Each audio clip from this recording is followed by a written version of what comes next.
Chapter 12. First Year. Christmas, 1971. Sirius hated Christmas. He always had, ever since he could remember. Christmas for the blacks meant family dinners and boring galas and far too many of Sirius's relatives hanging about in their dress robes. His mother was always on edge, ready to snap at a moment's notice under the stress of playing the perfect hostess. His father grew somber and strict, always watching his sons with a reproachful eye to ensure they did nothing to embarrass him. It was always joyless, even the presents were boring, books about family history or dusty heirlooms that served no purpose past decoration.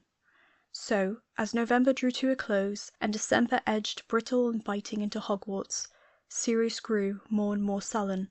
While other students chattered about holiday parties and presents and family visits, he scowled and threw himself into his research, spending hours in the library.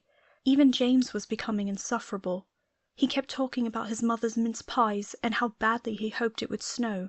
"Last year my dad apparated us to this huge hill just outside London. I side-alonged. It felt so weird, and he charmed the sleds so we wouldn't fall off. It was so unbelievable how fast." Sirius slammed his book shut.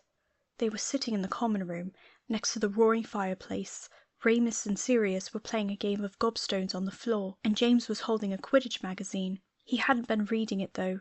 Instead, he'd been chattering on, once again, about Christmas. "Do you mind?" Sirius snapped. "I'm trying to read." James fell silent, and both Peter and Remus glanced up when they heard the book slam, a thick tome on ocular transfiguration. Now, they all watched him in tense silence. Sorry, mate," James said awkwardly. Remus's lips were pursed, like he thought Sirius was being ridiculous, and Peter was looking back down at his gobstones nervously. Sirius knew he wasn't being fair, but he couldn't help responding to the sharp prick of irritation he felt at the excitement in James's voice. They would be boarding the train the following morning, and his own nerves were stretched thin. "It's fine," he muttered. "Too loud to concentrate down here anyway." He picked up his book and retreated to their room, hoping to make a dignified exit. He was already embarrassed about snapping at James. He got frustrated with Peter all the time, and even Remus, but never James. It felt strange. Of course, James Potter was too good to hold it against him. That night, when Sirius tiptoed over to his bed, the other boy let him in immediately. Sirius didn't even have time to speak before James was apologizing. "Look, Sirius, I'm sorry about earlier. I wasn't thinking. I know that Christmas is rough for you." "No!" Sirius gasped, horrified with himself. "No, I should be the one apologizing. It's not your fault my family's awful. You have every right to be excited. I'll try to be less of a miserable git." They were both smiling, all forgiven, and Sirius felt an incredible sense of relief. What would he do without James Potter? The next morning, Remus came to see them off to the station. He was staying at Hogwarts over the break. James had invited him to come stay, but apparently there was some sort of complication with the Muggle law that meant he wasn't allowed. James had also invited Sirius to stay with his family, but of course Sirius had had to refuse. He could only imagine how his parents would respond if he asked to go to the Potters for Christmas.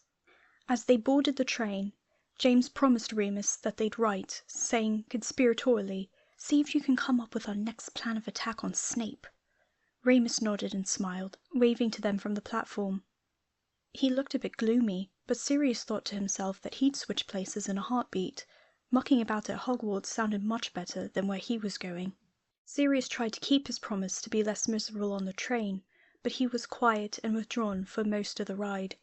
James didn't push him, keeping up a steady conversation with Peter that carefully skirted around all Christmas-related topics. As they drew closer and closer to London, Sirius found himself tuning them out, too preoccupied with his own thoughts to listen. By the time they reached the station, his heart was a closed fist in his chest. His father was there to pick him up. Orion frowned deeply as he watched his son bid goodbye to James Potter and Peter Pettigrew, but said nothing until they were out of the crowded station. "I thought I told you to stay away from the impure." Unlike his mother, whose voice grew shrill when she was upset, his father's voice only got quieter when he was angry. The words were hissed, venomous. Sirius flinched. "James and Peter are purebloods too," he mumbled defensively, staring down at his feet as they walked. His father sniffed. "The Potters are some of the worst blood traitors in history," he said fiercely. "If they had their way, the entire wizarding world, our entire way of life, would crumble around us. Do you understand?" Sirius shrugged, and his father gripped his arm. "Answer me when I speak to you, boy."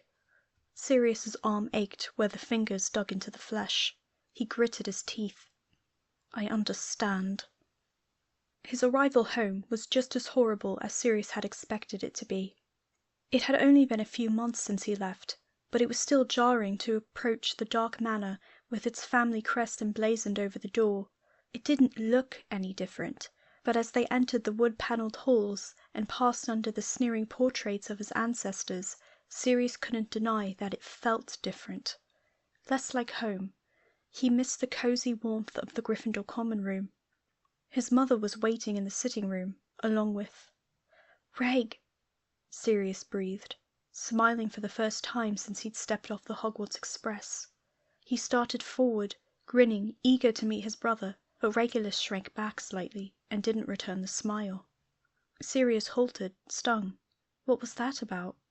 He realized quickly that it must be the presence of his parents that had caused Regulus to withdraw.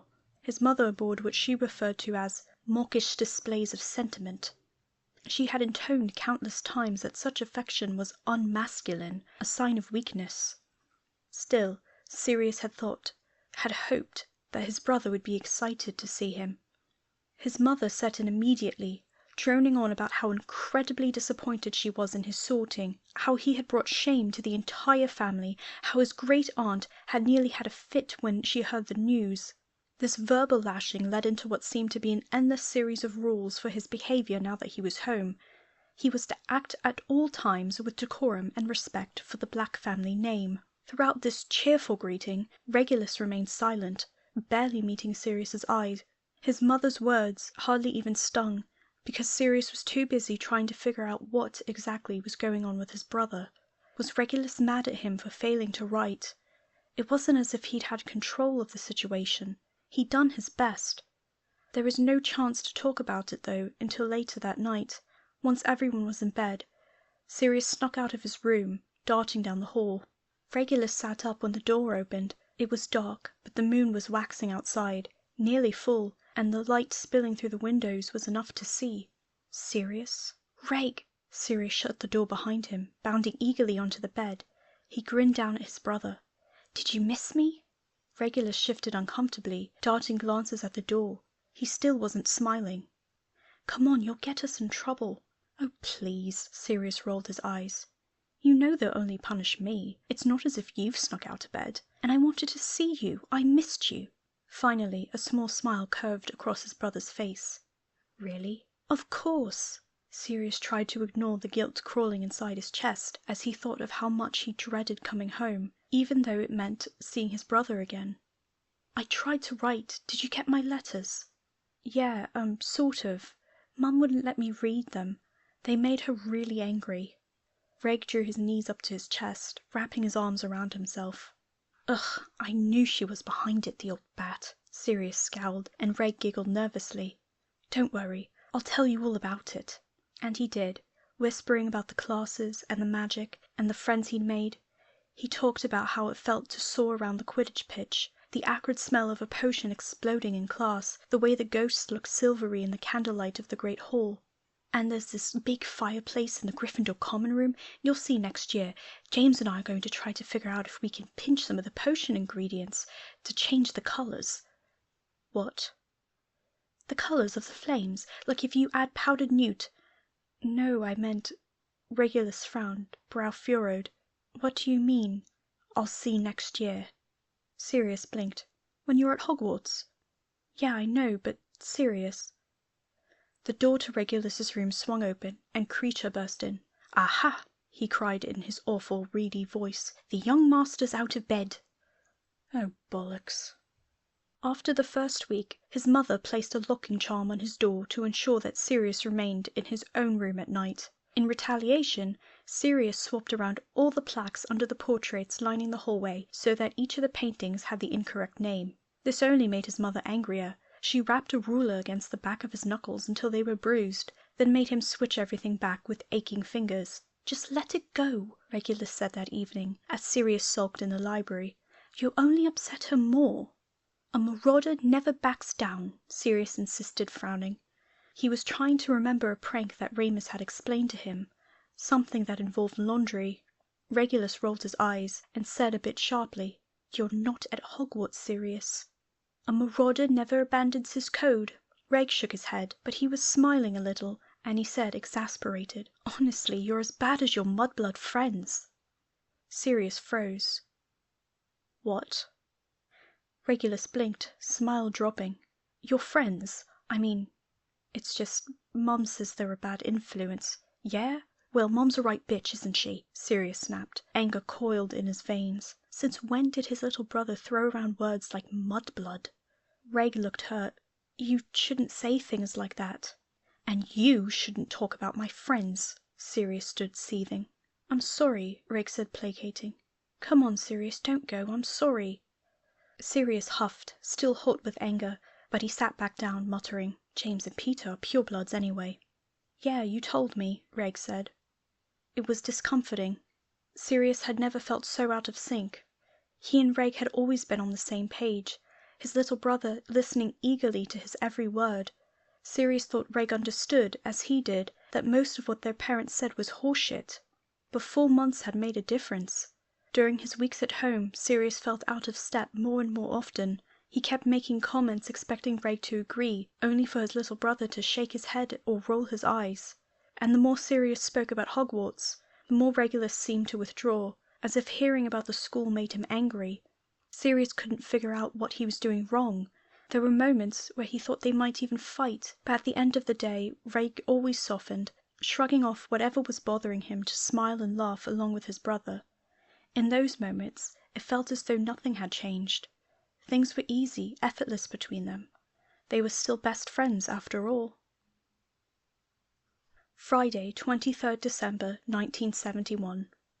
On the day of the annual Black Family Christmas party, Sirius and his brother were firmly on the same page. They spent the morning complaining to each other about the new dress robes their mother was making them wear, and they made a game of running around the house, hiding from Creature. By the time the haggard house elf finally found them and sent them to wash up, both boys were giggling, faces flushed. And then the relatives started to arrive.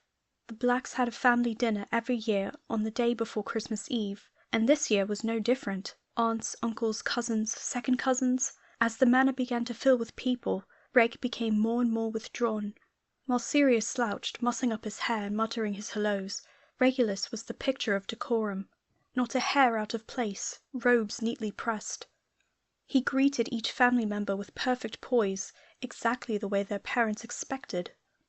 After the great aunt swept away, Sirius nudged Reggie, grinning.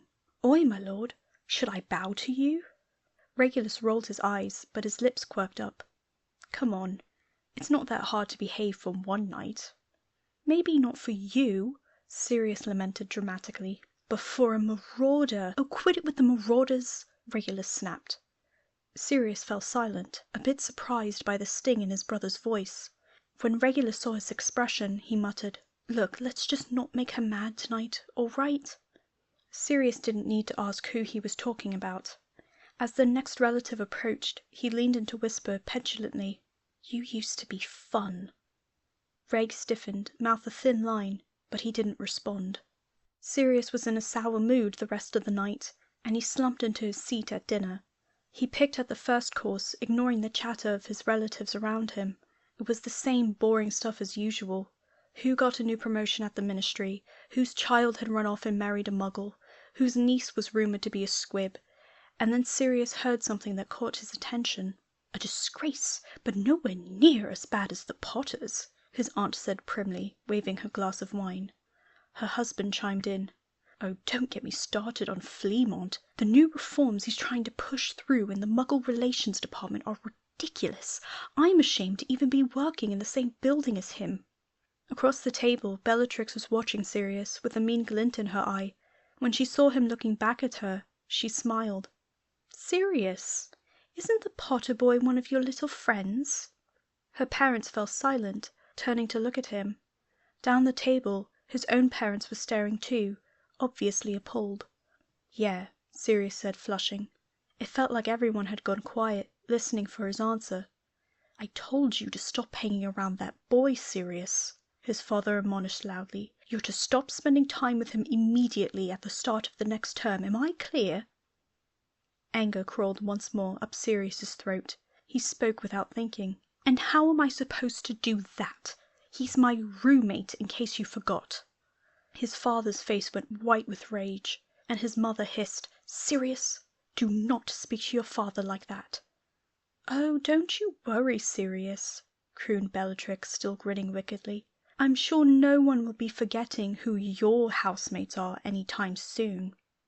Around the table his entire family was staring at him, their expressions ranging from mild disappointment to utter disgust. Sirius flushed with shame.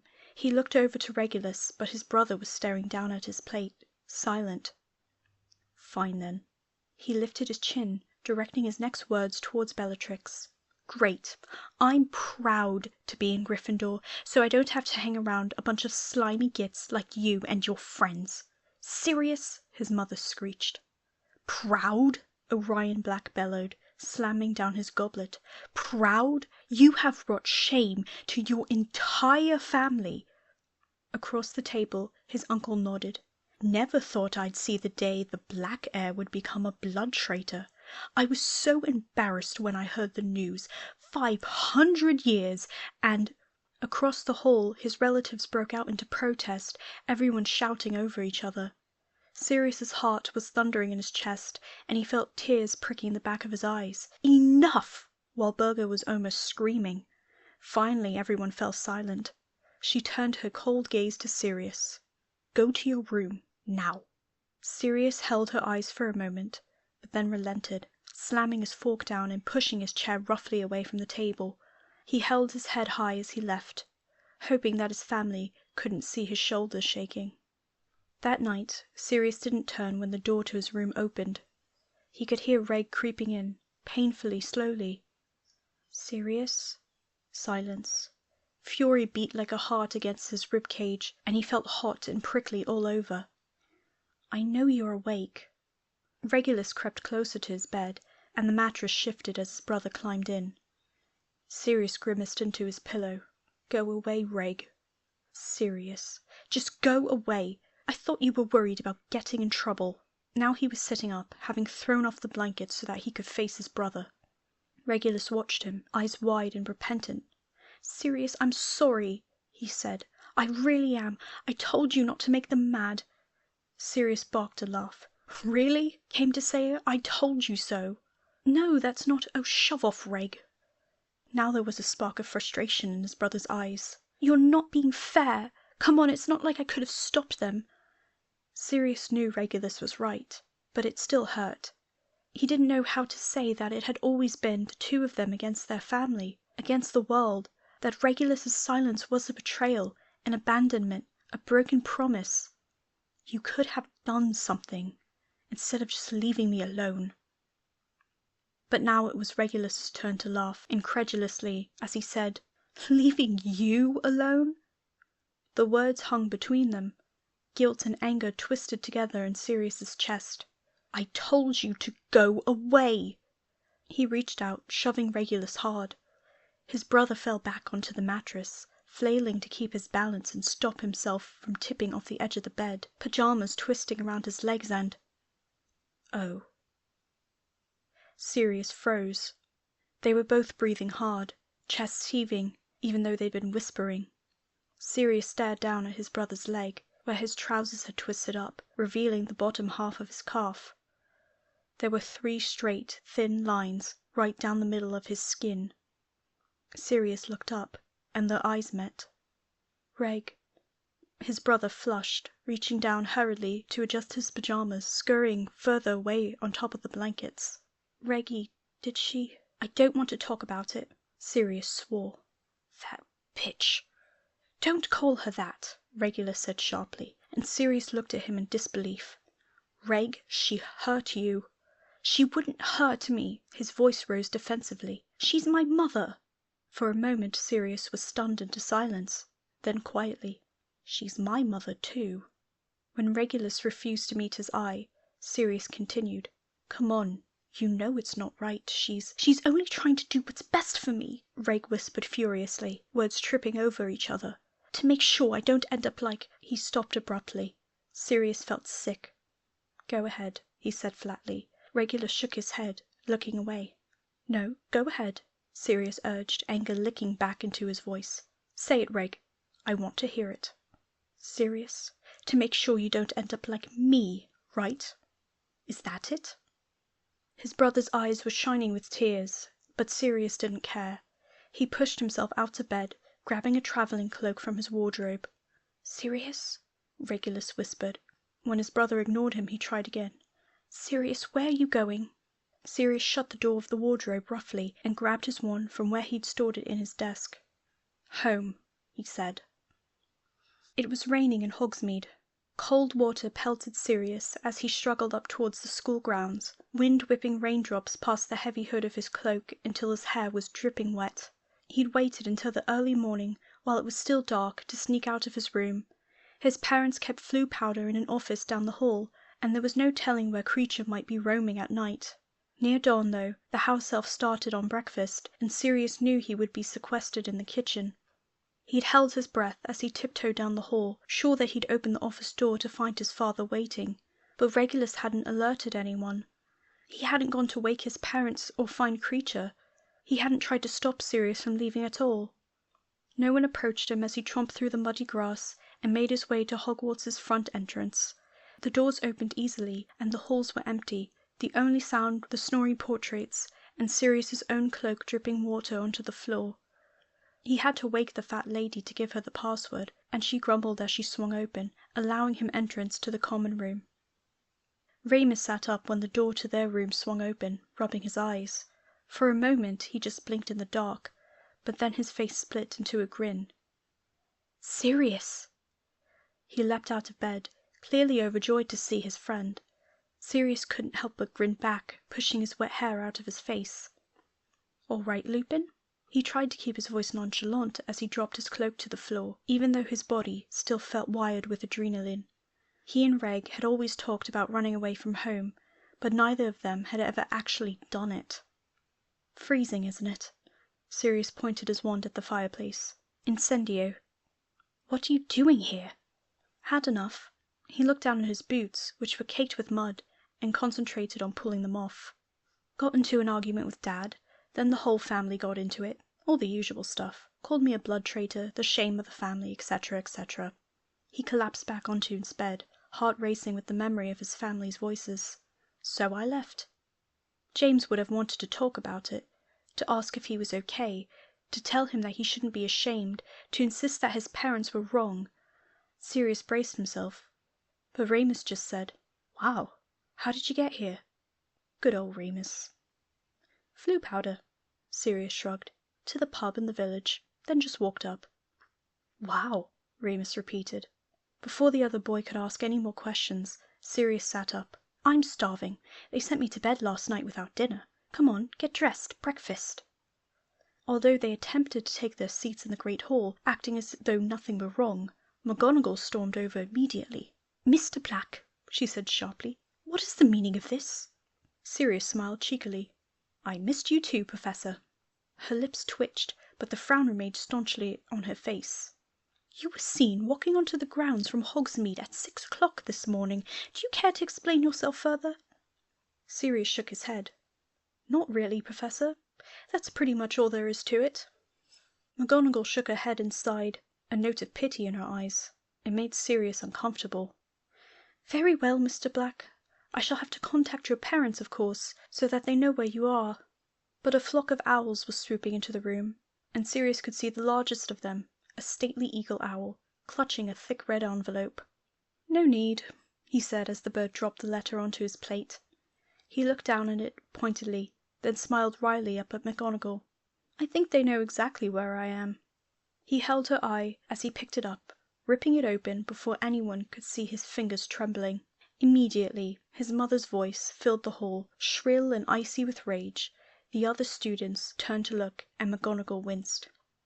Sirius Orion Black, his mother's voice screamed. How dare you defy your father in this manner? Next to him, Remus covered his ears, but Sirius remained completely still, refusing to drop McGonagall's gaze. Consorting with half-breeds and blood traitors, turning your back on your family. If your grandfather was alive, he'd have disowned you the moment you were sorted. You will remain at school until the end of the year and think about the shame and dishonor you have brought to your noble title. Don't think we won't disinherit you. You are not our only son. With that, the letter burst into flames, until it was nothing but a pile of ash on the table. The silence that followed was suffocating. Sirius could feel the eyes of every person in the room on him. Let them watch then, he thought, anger still a blistering ember in his belly. But he kept his composure, spooning scrambled egg nonchalantly onto his plate. He glanced up at McGonagall again.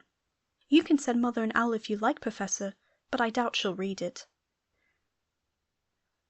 "Very well, Sirius," McGonagall nodded. "Just try to keep out of trouble, will you?" She made her way stiffly back to the teacher's table at the far end of the hall. Sirius ate his breakfast in silence, skin prickling with the gazes of the other students. Even Remus was staring at him, wide-eyed, as if he couldn't believe what he'd just witnessed. Sirius tried to ignore the embarrassment that bled like oil through his body, choking down his food. "I don't care," he reminded himself fiercely. "Who gives a toss what they think?" But he still felt a wash of relief once he'd finished eating, and was able to leave the curious stares behind. Next morning was much better. When they woke up on Christmas Day, Sirius and Remus discovered piles of wrapped presents on their beds. Remus almost looked perplexed as he unwrapped a lumpy package containing various snacks, along with a set of gobstones from James and a box of chocolate frogs from Peter. "Merry Christmas," Sirius said, stifling a yawn. Peter had sent him a box of frogs too, and there was an annual of his favorite Quidditch team from James, which made him smile. "Merry Christmas," Remus responded. "I didn't get anyone presents." He scratched his ear, looking a bit guilty. "I didn't know they would." "Don't worry about it," Sirius reassured him, heading into the bathroom. "No one expected you to." When he came back into their room, there was a large, flat, square package on his bed. Andromeda. Sirius ripped it open as fast as he could, buzzing with excitement. "It's from Andromeda," he explained to Remus, who had responded to his enthusiasm with a bemused grin. When he pulled a record out of the package, Remus's eyes lit up and he hurried over. Every holiday, Andromeda sent him a Muggle album. It was how Sirius had amassed his collection, his most prized possessions, aside from his wand. This one had a black cover, overlaid with an image of a man standing in front of a huge amplifier playing a guitar. His hair was wild and curly, and he had a powerful stance, legs apart, outlined in gold. "Electric Warrior," read the title. T-Rex. "Oh, T-Rex, I think I've heard of them," Remus murmured. Sirius flipped the album over, eagerly scanning the track listing. Remus shifted impatiently. "Stick it on," he urged, eyes still bright with excitement. Sirius did, sliding the disc out carefully and placing it gently onto the turntable. They watched as it began to spin, and the room filled with music, a smooth, sliding throb. Beneath the bebop moon, I wanna croon with you. Beneath the Mambo Sun, I got to be the one with you, with you. They sat, hypnotized, utterly immersed in the music. When it stopped, Sirius flipped the record immediately to its B-side, and they sat in silence while it played. When it was over, Sirius wordlessly turned the record and began again at the beginning. Remus was the best person to listen to music with. Unlike James and Peter, he didn't talk, and he didn't get distracted. For the slower, dreamier songs, they lay next to each other on the bed, sharing smiles. On the catchier riffs, they tapped their feet or swayed with the melodies. They didn't need to speak. As long as the music was playing, the entire world fell away, and Sirius felt warm and safe. Eventually, halfway through the second listen, Frank came in. "Merry Christmas, lads. Come on, breakfast." The great hall was an explosion of color. Glittering ropes of red, green, and gold tinsel sparkled from every rafter, and 12 enormous trees twinkled with multicolored lights and baubles on every branch. Sirius grinned, thinking to himself that maybe Christmas wasn't so bad after all. After breakfast, the boys raced back to their room, where Sirius immediately started the album again. When they had listened through a third time, Remus announced, "It's the coolest thing I've ever heard." Sirius nodded solemnly, elated that the other boy loved it as much as he did. They spent the rest of the day eating their way through Peter's chocolate frogs, playing rowdy games of exploding snap, and listening to music in the common room. By dinner time, Sirius had memorized all the words to Jeepster. He hummed it in between bites of food, watching Remus stuff his face, and by the time the meal was over, they were both tapping their feet. As Sirius went to bed that night, he didn't think about his family, or his mother's letter, or even his brother. Instead, he played T-Rex on repeat in his mind, falling asleep with the melody still in his head. You slice so good, with bones so fair. You got the universe reclining in your hair, 'cause you're my baby.